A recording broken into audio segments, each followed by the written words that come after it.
चालू है तो ते चालू कर रे। हाँ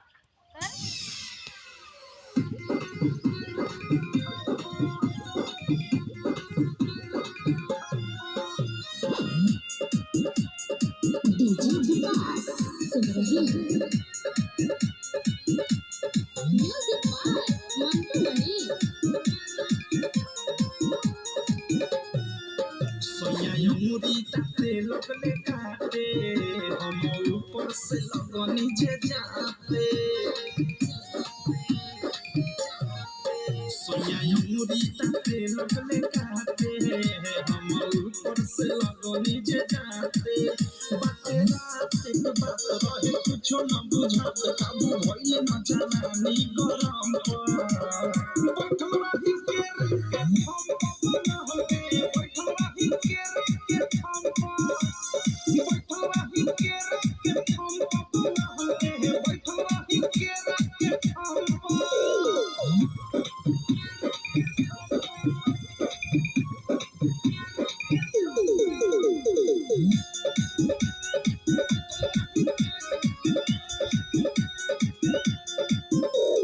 लगले जे हाथे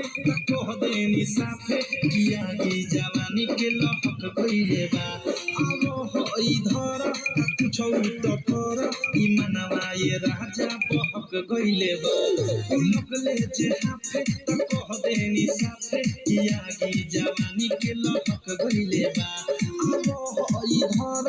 कुछ तो कर ई मनवा ये राजा बहक गइले बा वही उनकर नासा में रहनी उहे भइले जवन हम सखी चाहनी लागल नाही शरम काम कइनी कुकरम कहने दुनु हाथ फेरा दुनु बम पर बैठल रही के रख के हम अपना होगे बैठल रही के रख के हम बैठल रही के रख के हम अपना होगे बैठल रही के रख के हम डीजे विकास सुन रही है